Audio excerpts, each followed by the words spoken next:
everybody, it's Brooke with Mrs. Cog Hill Farm, and I'm in the barn. You hear babies hollering, ready to be fed. There was something here before those babies. Let me show y'all what. You know, sometimes it doesn't matter how loud something hollers. It's all about order. And Peaches always comes first. Right, girl? Let's get those babies fed. So about every 4 bottles, I have something happen a little different, and that is that I fix Mama's milk at home. I take it home, store it there, because I can heat it up there, put it in the bottles, and then bring it to the barn. So it makes it a little bit easier when I get here because I'm already ready. They don't start hollering until they see me and know that they're about to eat. But it wouldn't be fair for me to skip Peaches. She's been used to being fed for close to 10 years now, first thing in the morning. So no change there. And honestly, while I know that Mama's milk is better for them than the supplement, I can't tell any difference when they're drinking it. Look how much taller, I don't know if y'all can see it, but closest to the camera is Little Red. And he's grown a lot, a good bit taller than both Laura and Curtis. Y'all know what? The sky is looking like it's gonna rain today. Y'all have not seen very much rain in your life. No, it just hasn't rained very much. So at least you got a barn to come into and a covered area. But I got some exciting news to share with everybody. And it's not in the barn. Good morning, Scott. You gonna do a complete 360 for us? Everybody wants to see how beautiful you are. And I just saw that you had a little competition, which really didn't look like a whole lot of competition, to be honest with you. I wish he'd do it again so I could show everybody the difference in what your feathers and one of 1 year and a few months age difference looks like. Alrighty. So this little guy right here is one of the ones that hatched a little over a year ago, and he was putting on a display over here beside Scott. It was pretty puny, and that I was gonna try to show you guys the difference in several years on a male peacock, but he's not gonna show his stuff anymore. He knows he's beat. Well, my plans were to just run in the house and grab something real quick, and about that time the bottom fell out. And hence Scott's tail, I mean, y'all just saw him in full display, and now he's a sopping wet mess. My hair's a little curlier, but on to the main event. So here's the first thing I want to share with you guys, and that is that I don't know if I ever showed these, but it's a pair of pink neck green pigeons. They're from Southeast Asia, so they're a very heat-loving bird, and they've moved to the outside aviary. We've had them for quite some time, and they have to be in a warm environment, more so than the Victorian crown pigeons. So they've been in an indoor aviary in Marycarl's room, but now we are finally able to have moved them outside where they seem to be doing very well. The male is the one that's closest to me, and the female's in the backdrop. And they like to stay up high. They're not very much so ground-dwelling birds like the Victorian crown pigeons are. So the second part, and this is the most exciting part to me, is that I do believe there is an egg. I'm probably 99% sure there's an egg. underneath the Victorian crown pigeon. Now, this is day 3 that we've suspected that there's been an egg under there. The male is the one sitting now. I was hoping, since Marycarl fed already, that he would get down and they would change shifts and we could take a peek up under there, but he is a bit tougher when it comes to not getting off the nest. Marycarl can usually get her to do what she wants to, whereas he's an old man stuck in his ways and he is not moving. We had a rain shower earlier, and during that rain shower, of course, he didn't move. Do y'all hear that noise? I hope you could hear that, because that's the pink-necked green pigeons, and that is the really only noise that they make. It's kind of like a video game when they make their little sound. It's quite interesting. When they were in Marycarl's room, of course, you could hear it a lot louder. So I'm hoping that you guys could hear that little interaction that they were making between the two of them. Anyway, back to him. He won't get up. They are changing from male to female, sitting on the nest, but so far we haven't been able to catch him getting up and her getting on to look up under him. What other reason would he be sitting there not moving? I mean, he hasn't gotten up well, there's not been a time when the nest has been empty for 3 days. There's gotta be an egg. So you can see the female. She's over here on the ground, doing what she does best, and that is just looking and searching and making sure everything's okay. Around the perimeter, that's where she likes to hang out. So yeah, I'm kind of disappointed that they did not choose the platform that I built for them. You know, it would have been so convenient for both them and us if they had just built a new nest undercover, and I most definitely would have preferred them to build the nest on the platform. But, you know, it is what it is. Obviously, this is going to be the place, and nothing I can do about that. I do have the camera positioned where I can see this nest. It's not close up, but it is to where I can get a visual on them. I can see what's happening. I can see when, you know, nobody's on the nest. But as far as knowing exactly what happens all the time, that's not possible. So I'm still doing what I think is the best thing that I can possibly do, and that is keep the rat trap baited, keep the snake trap baited, and just keep a close watch on the birds. Hopefully this time they'll be successful.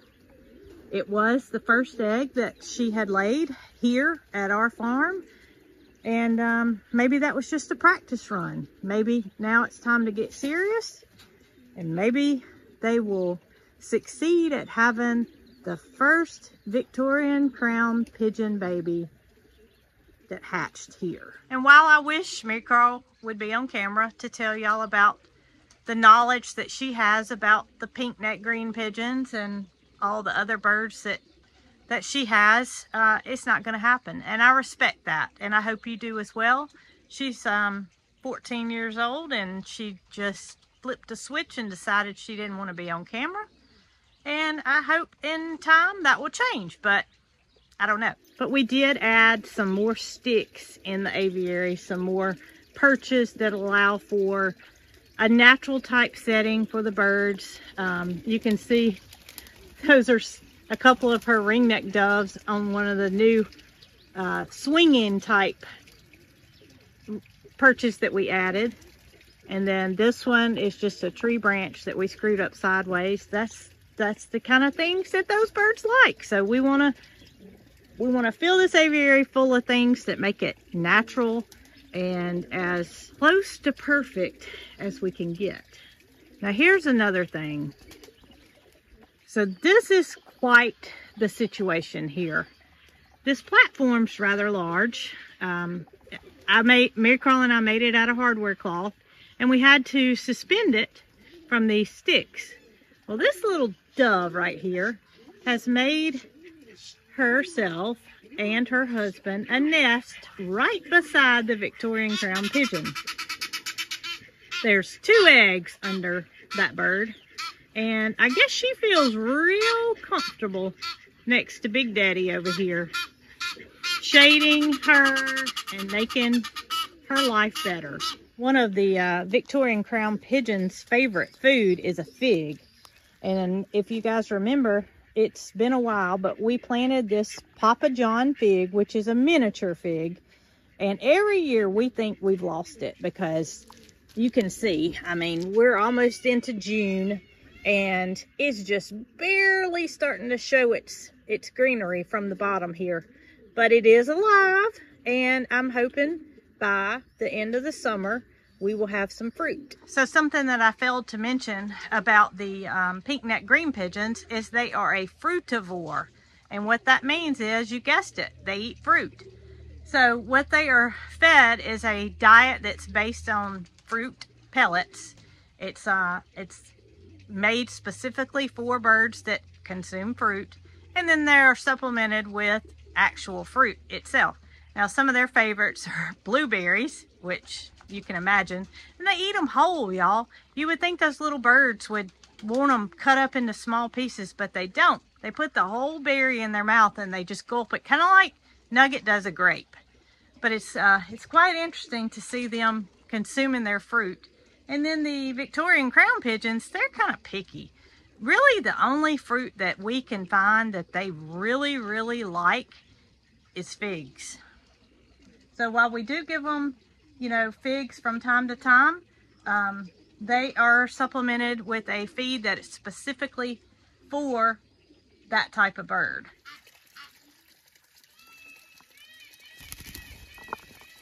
And y'all, I'm at a loss as to what could have gotten the egg, or what could have happened to the egg the last time that she laid. But I mean, the look on his face is he is not gonna let anything come under him and get an egg or mess with the nest without a big time fight. I'm zoomed in pretty close. I'm not right up on him. I wouldn't do that, but I mean, you can just see the attentiveness that he gives, and I wouldn't mess with him.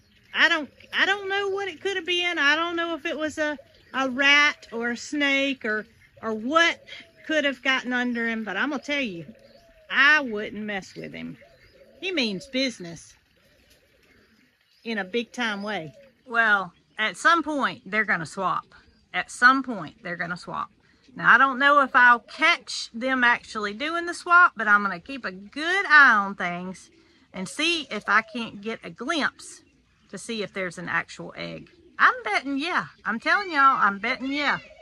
So let's hope my instincts are right. I'm out in the fruit orchard, and I wanted to show y'all the difference in the figs that Jason has planted, which is there are a variety of different types. But I want to show y'all why I always think that fig is dead, and it's so much later to start showing its greenery. I mean, these are, all this growth's put on this year because they go back to a bare cane during the winter. So all this growth is new from this year. All these canes right here are old canes.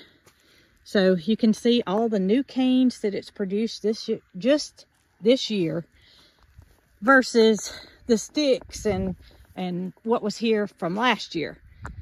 So I don't know. I don't know if it has to do with it being in a covered area.